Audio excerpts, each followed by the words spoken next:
Hey guys, and welcome back to my YouTube channel. My name is Glory Elijah and this is Frankly Speaking with Glory.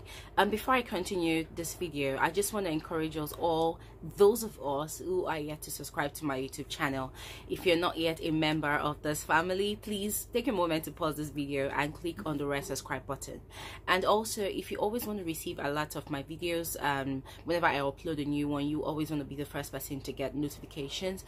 The white bell button beside the red subscribe button on your own channel, just click on it and you will always automatically get alert of my videos whenever I upload a new one. All right guys, so the breaking news in Nigeria that I woke up to this morning is that the chief of staff to President Muhammadu Buhari of Nigeria is dead. That's Abba Kyari.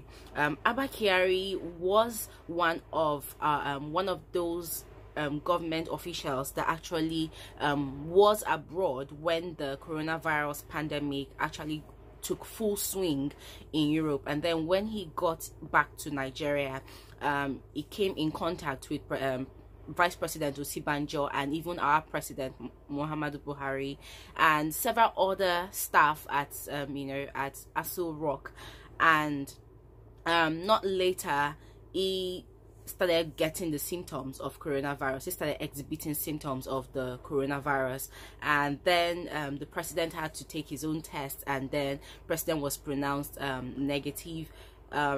Vice President Osibanjo actually had his own test because he went on his own self-quarantine and he also was pronounced negative, but Abba Kyari was pronounced positive, and then the news that I read on Sahara Reporters website this morning is actually saying that Abba Kyari did not want, or he refused to observe the regular 14 days quarantine period, and they tried flying him outside the country, but because all the borders around the world, other countries actually on lockdown, he could not be flown abroad for treatment.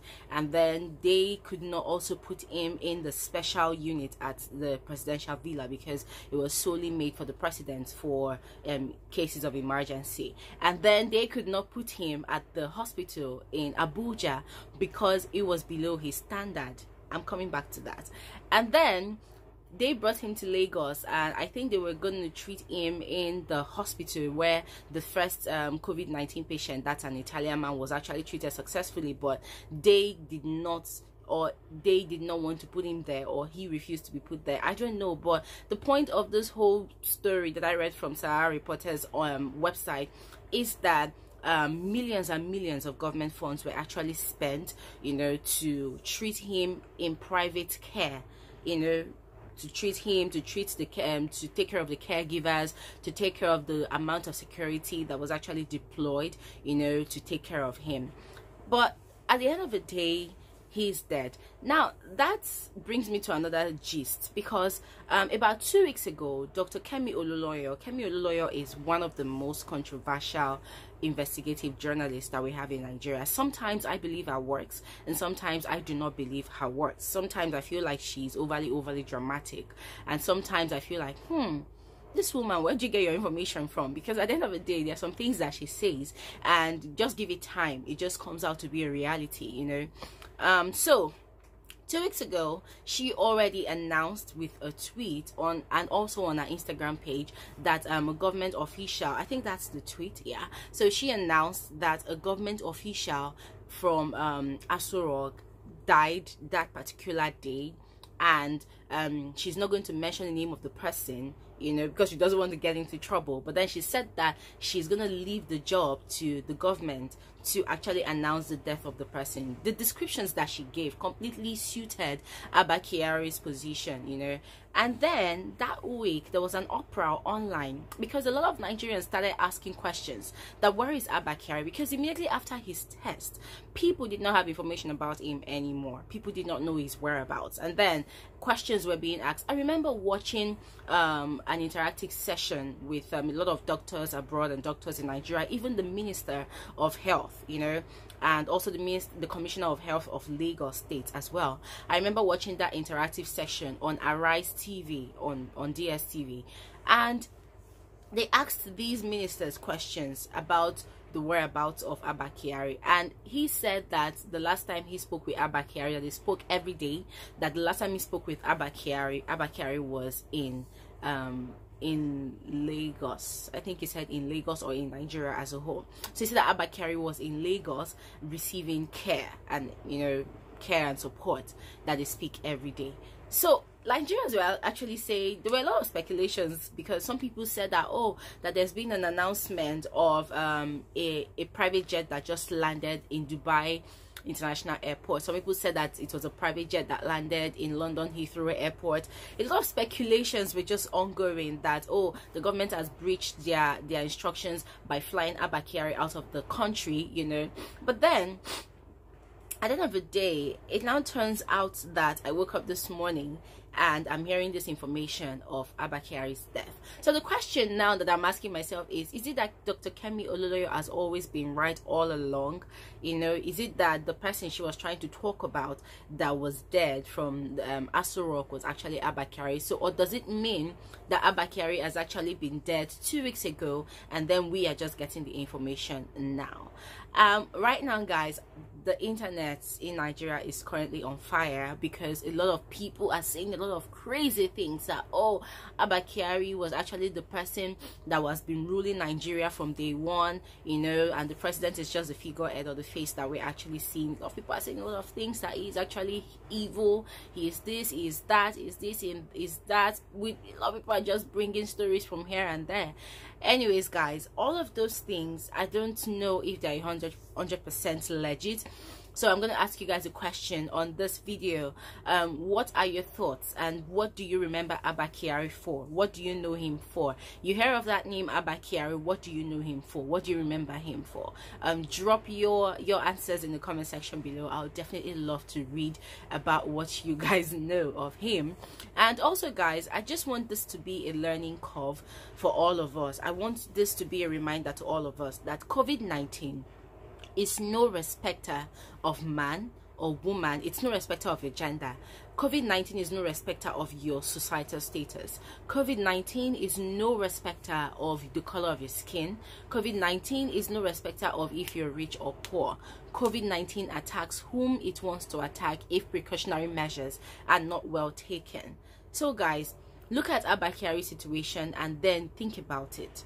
Think about it. He's rich, he's wealthy, he's powerful, he's influential, he has all the means to travel abroad, to travel to different parts of the world. But look at what happened.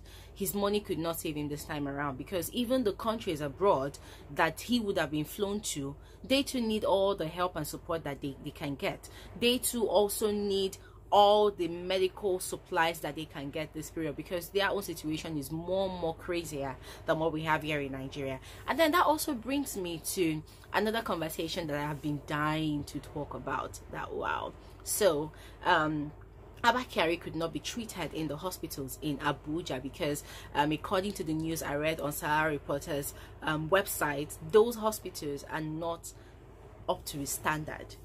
Okay, so if those hospitals are not up to his standard, what stops the government from, you know, working on those hospitals? After all, in China, Wuhan, I think they took about 6 days to, you know, construct a full-blown response hospital to treat COVID-19 patients. I mean, I don't understand what's going on. I just pray and hope that this entire experience, that is after Nigeria pulls through, I just hope and pray that this experience is an eye-opener and a very strong learning curve to our leaders, to know that now is the time for them to start upgrading all our health facilities. Because what we have in Nigeria, aside private hospitals, they are crap. They are useless, and that is the reason why when any of them has a headache or maybe a slight pain anywhere, they immediately take the next available flight, private jet or whatever, and they travel abroad, because they cannot afford to be treated in their own country, because they are fully aware that all our health facilities are rubbish, are crap. They are all crap. And I am sort of happy that this coronavirus has sort of humbled and put everybody, you know, health-wise on the same level, So anybody that is sick or whatnot, let us be in this country together and let us sort out the situation together. Nobody can travel out now. You know, it's really crazy because, you know, some people who are very, very influential, some people who are up there, most of them, they've come down with the symptoms and they are spending millions and millions of naira treating themselves in private care. How about spending that same money upgrading all our health facilities here, you know, so that it will also be accessible to the common man?